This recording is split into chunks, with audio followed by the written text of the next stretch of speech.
नमस्कार, जनमत हरियाणा में आपका स्वागत है। मैं हूं कमल कांत। आज हरियाणा की राजनीति में एक नई घटना हुई।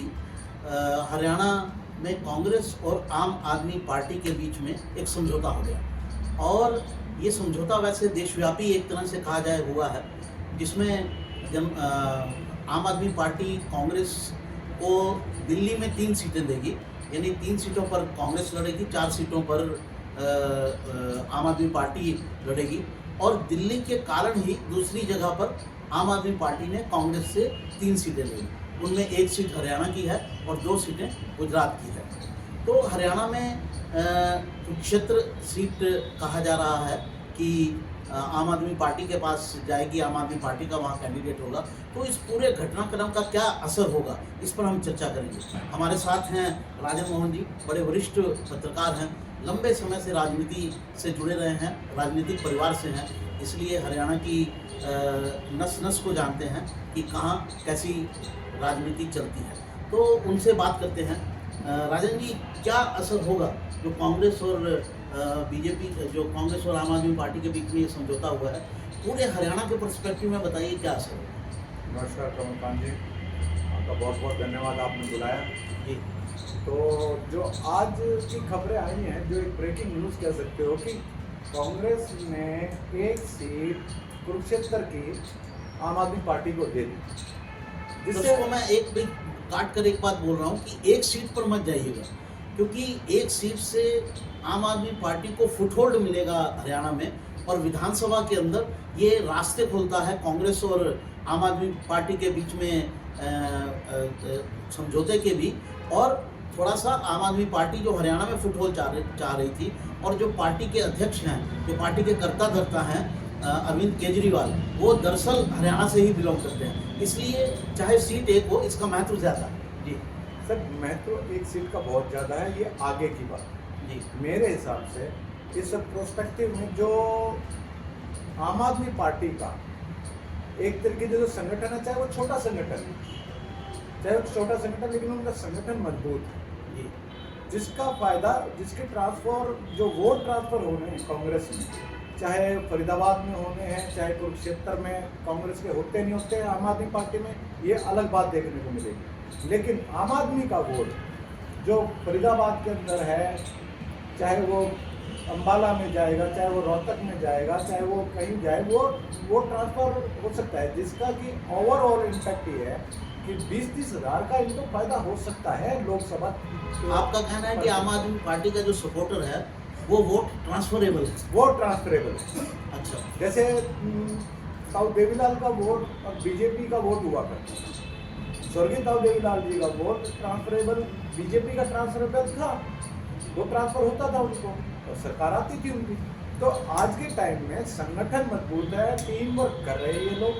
थोड़ा सा बस अरविंद केजरीवाल जी के ऊपर जो ईडी के चार्जेस चल रहे हैं, कुछ किसान आंदोलन के आरोप है कि वो प्रेरित है, राजनीतिक प्रेरित है, इससे थोड़ा सा ड्रॉबैक है। लेकिन अभी भी मैं एक चीज़ कहना चाहूँगा कमलकांत जी कि वो एक छोटा संगठन हो भले, लेकिन ताकत है। लेकिन अरविंद केजरीवाल पर जितने आरोप लग रहे हैं, उन आरोपों के बाद भी आज भी उनके पास हरियाणा की 10 लोकसभा सीटों में 20-30 हज़ार का वोट है और वो ट्रांसफरेबल है। वो ट्रांसफर है, बिल्कुल, वो 20 से 30 हज़ार पर लोकसभा क्षेत्र में उनका वोट है और वो ट्रांसफरेबल है, वो ट्रांसफर हो सकता है उनके अलायंस के पास। राजन जी, पिछले अगर लोकसभा चुनाव का इतिहास देखा जाए तो पिछले लोकसभा में कोई बहुत ज़्यादा वोट्स आम आदमी पार्टी को नहीं आए थे। हाँ, अम्बाला में 22 हज़ार के करीब वोट आए थे और फरीदाबाद में भी मेरे ख्याल 11 हज़ार के करीब वोट आए थे।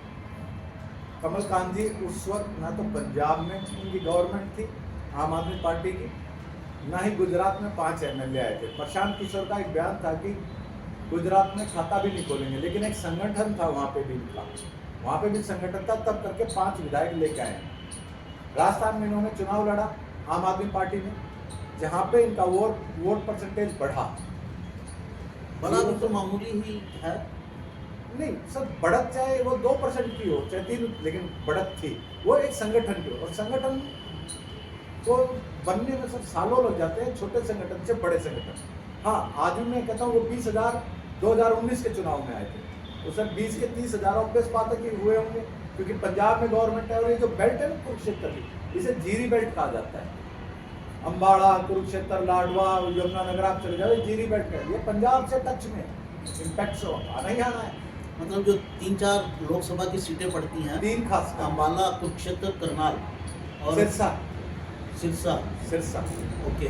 सिरसा में इस वक्त इनके ब्लॉक समिति के 3 चेयरमैन आम आदमी पार्टी के, वो ऐसे ही हो गए जो कि गढ़ है, जहां आदित्य चौटाला जी को चेयरमैन बनाया गया नॉमिनेट करके, अरे यहाँ पे इनके ब्लॉक समिति के चेयरमैन हैं।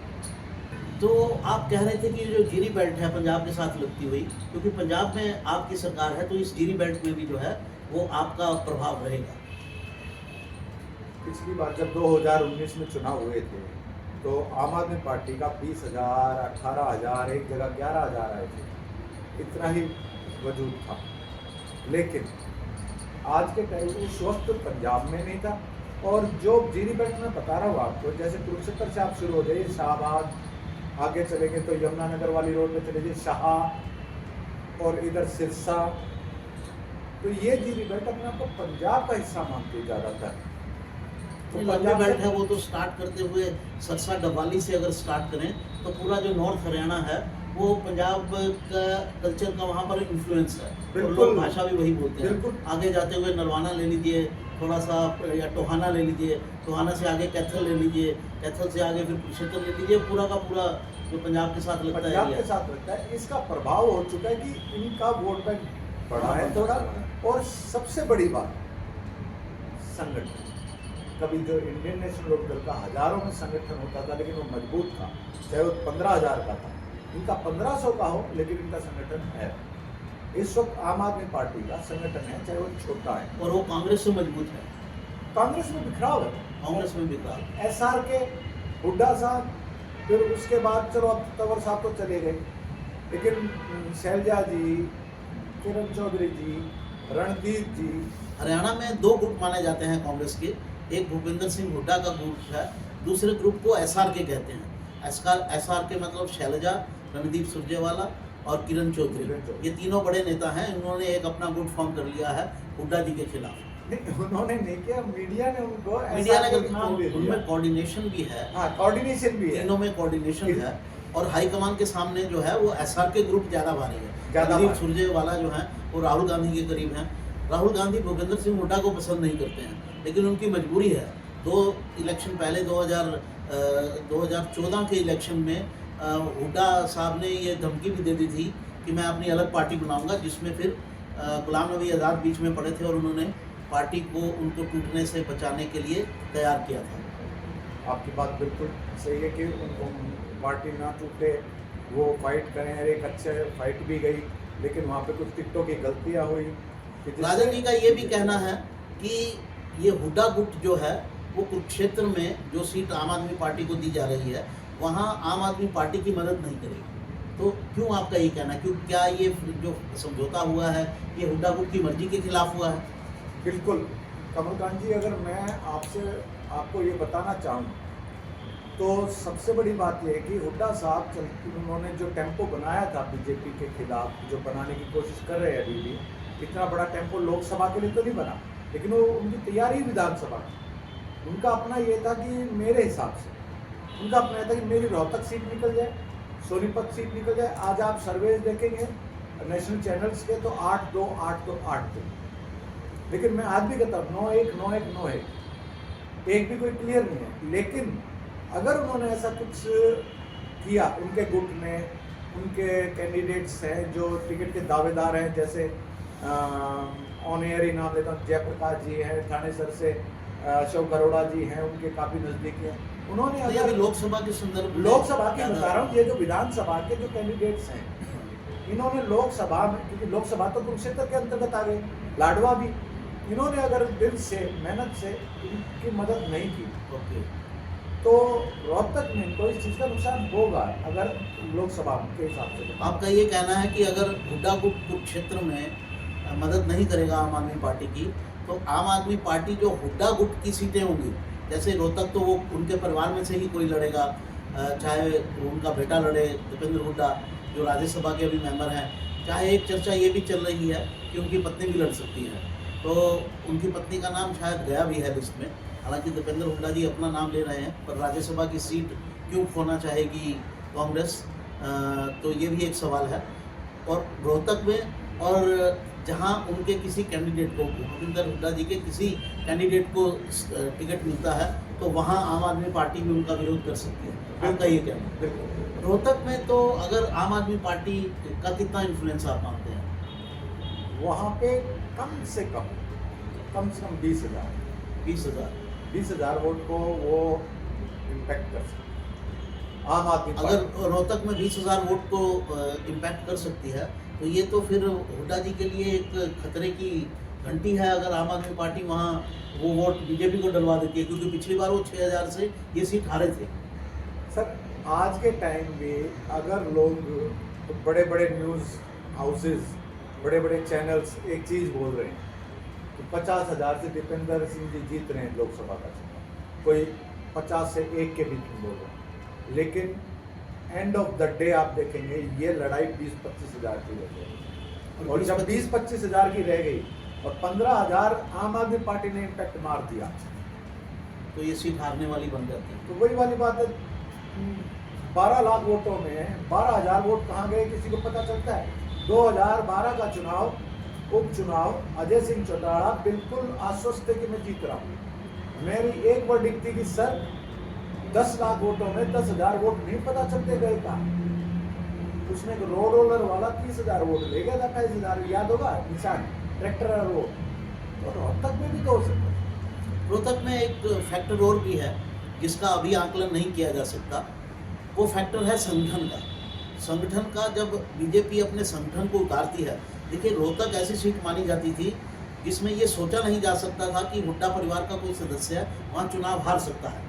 और पिछले चुनाव में उस सीट पर ऐसा बीजेपी ने खूंटा गाड़ा, सीएम की तरफ से ऐसा खूंटा गाड़ा गया कि एक जिस सीट को एक ठेठ जाट सीट माना जाता है, उस सीट पे एक ब्राह्मण को लड़ाकर वो सीट जितवा ली गई। और ये सिर्फ संगठन का ही कमाल था। सबसे बड़ी बात, 7 लगती सीट पे भी ब्राह्मण कैंडिडेट थे रमेश कौशिक जी।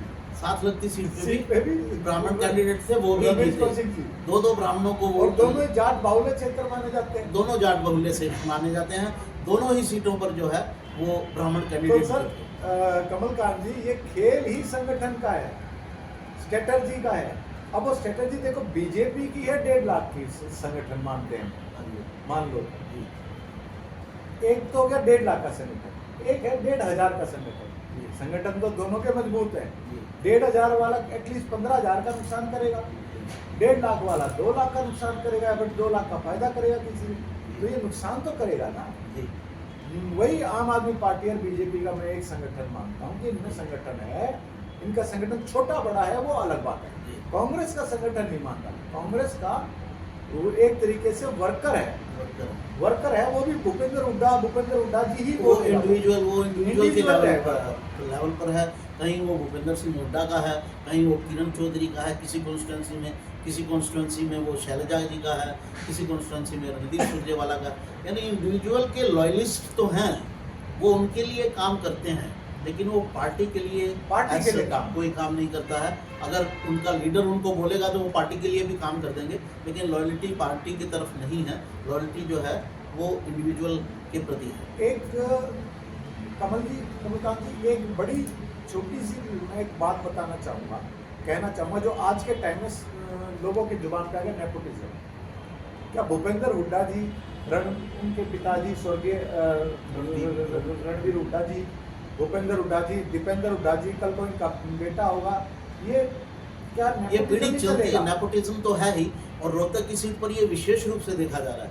अगर जो भूपेंद्र हुड्डा जी की पत्नी का नाम लिया जा रहा है कि वो चुनाव लड़ सकती हैं, ये प्रकाष्ठा है। मेरे पिताजी थे, मैं हूँ, मेरे बाद मेरा बेटा होगा, और अगर बेटा कहीं बिजी है तो पत्नी होगी। तो एक अगर वो मान लीजिए जीत जाती है, मान लीजिए, तो लोकसभा के लिए मेरी पत्नी, राज्यसभा के लिए मेरा बेटा, और प्रदेश में जो है वो मैं कमान करूँगा पूरे प्रदेश को।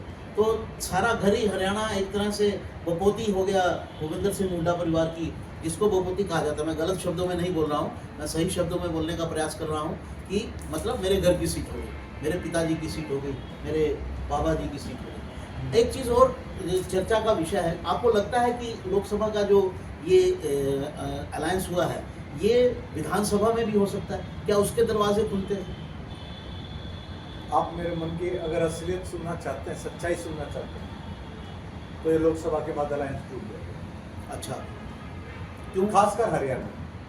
अगर मान लीजिए कांग्रेस और आम आदमी पार्टी दोनों को इसका लाभ हो जाता है, आम आदमी पार्टी कुरुक्षेत्र सीट जीतती है और अच्छा वोट जो है वो कांग्रेस को भी मिल जाता है। अगर जीतती है, एक शब्द जुड़ गया अगर, जी, मैं जीतती है हाइपोथेटिकली क्वेश्चन पूछ रहा हूँ, तो सिर्फ अगर ये जीतती है तो विधानसभा में कुछ सीटें दी जा सकती हैं। राहुल गांधी जी कह देंगे नहीं भाई मैं तो दे रहा हूँ उनको। इस बार भी ऐसा ही हुआ, ये जो अलायंस हुआ जबरदस्ती है हुआ। ये जबरदस्ती हुआ और ऊपर से किया गया है। इस पर प्रदेश जो के नेता थे उनकी राय नहीं थी, वो नहीं चाहते थे, ऊपर से ही किया गया है। तो एक अगर ये अलायंस अच्छा परफॉर्म करता है तो ये रास्ता खुलता है विधानसभा में भी कि दोनों पार्टियां साथ आ सकती हैं। कमलकांत जी, मैं आपको अगर अपनी बताऊं, जी, दिल्ली अभी दूर है। दिल्ली अभी दूर है। राजन जी इसलिए ये कह रहे हैं कि क्योंकि इनको लगता है कि हरियाणा में इस अलायंस का कोई इम्पैक्ट होगा नहीं। क्यों? इम्पैक्ट थोड़ा बहुत फायदा होगा, कांग्रेस को होगा। जी, और कुमारी शैलजा जी ने और रणदीप जी ने दिलो जान से मदद करी और इन कुरुक्षेत्र से आम आदमी पार्टी का सांसद बन जाता है, आप ये लगा के चलिए फिर आगे विधानसभा में भी रास्ते खुल जाएंगे। फिर एक दरकिनार कर दिया जाएगा धीरे धीरे धीरे धीरे भूपेंद्र सिंह हुड्डा जी को, क्योंकि दरबार में कहते हैं ना, राज दरबार में अभी उनके नंबर कम। एक और भी चीज़ है कि कांग्रेस क्यों चाहेगी कि आम आदमी पार्टी हरियाणा में अपना फुटहोल्ड बनाए। ये एक टू पार्टी स्टेट है जहाँ एक तरफ बीजेपी है, एक तरफ कांग्रेस है। एक खास किस्म के वोटर को कांग्रेस ने पकड़ा हुआ है और उसका जो कंप्लीट अपोजिट वोटर है उसको बीजेपी ने पकड़ा हुआ है। तो वोट जो खिसकेगा ज़्यादा, जो आम आदमी पार्टी के पास जाएगा, वो कांग्रेस का ही वोट मोटे तौर पर अब तक आम आदमी पार्टी ने जहाँ भी जगह बनाई है या अपनी जड़ें जमाई हैं वो सारी कांग्रेस की कॉस्ट पर बनाई। तो कांग्रेस क्यों चाहेगी कि आम आदमी पार्टी हरियाणा में कांग्रेस की कॉस्ट अगर एक पूरे नजरिए से देखेंगे ना तो कांग्रेस की कॉस्ट है 30%, 25% भाजपा का भी लिया है। अच्छा, 25% भाजपा का भी खाया। गुजरात में जाके या फिर कहीं और जाके, पंजाब में जाके भाजपा का भी तो खाया। भाजपा खत्म, वहाँ पे एक तरीके से हाशिए पे डाल दी थी। और पंजाब में, पंजाब में, और आज भी लोकसभा में सिर्फ कांग्रेस ने हरियाणा इसलिए दिया है कि उनको पंजाब में फायदा मिलेगा, गुजरात में फायदा मिलेगा। नहीं, पंजाब में कैसे फायदा मिलेगा? पंजाब में तो दोनों पार्टियां अलग अलग लड़ रही हैं, तो वो अपने लिए कोशिश करता होगा। हाँ? आम आदमी पार्टी और कांग्रेस का वहाँ पे भी समझौता होने की उम्मीद है। आप कह रहे हैं कि पंजाब में भी समझौता होने की उम्मीद है। हालांकि पिछले दिनों में केजरीवाल जी का ऐसा बयान आया था कि पंजाब में हम कोई अलायंस नहीं करेंगे, दिल्ली को लेकर हम अलायंस करेंगे। तो वो जो दिल्ली का अलायंस है उसी का आज मोटा खाका आया है कि 4 सीटें आम आदमी पार्टी दिल्ली में लड़ेगी, 3 कांग्रेस लड़ेगी, और उसके बदले में जो 3 सीटें कांग्रेस को दी गई हैं उसके बदले में केजरीवाल जी ने 2 सीटें गुजरात में ले ली हैं और 1 सीट हरियाणा में ले ली है।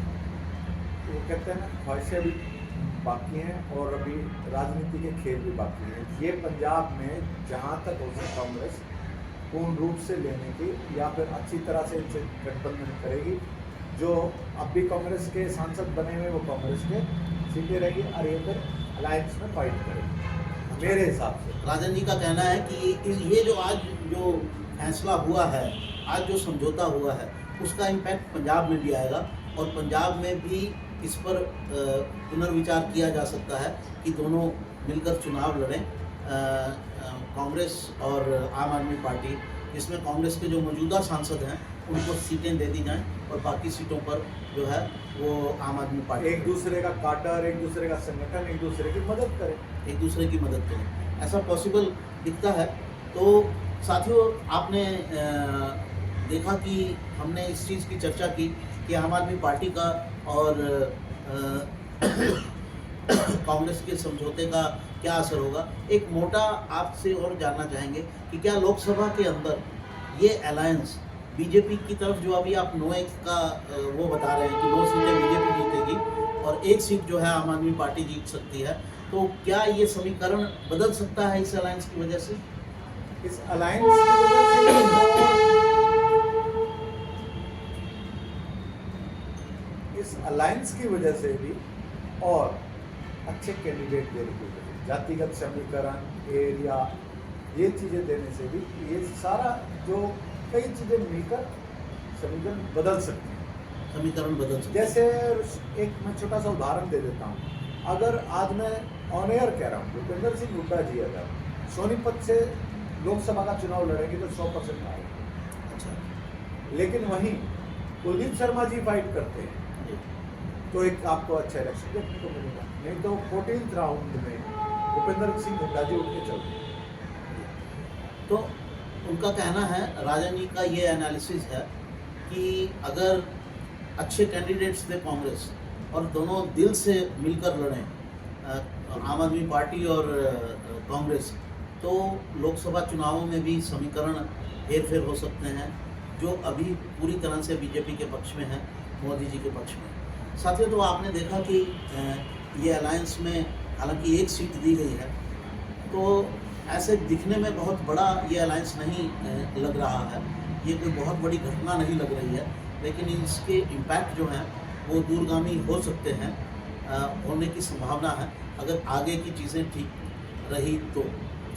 ये था हमारा विश्लेषण इस मुद्दे पर कि क्या असर होगा आम आदमी पार्टी और कांग्रेस के बीच समझौते का। राजन जी, आपका बहुत बहुत धन्यवाद। तो अगले कार्यक्रम में फिर मिलते हैं। नमस्कार। नमस्कार।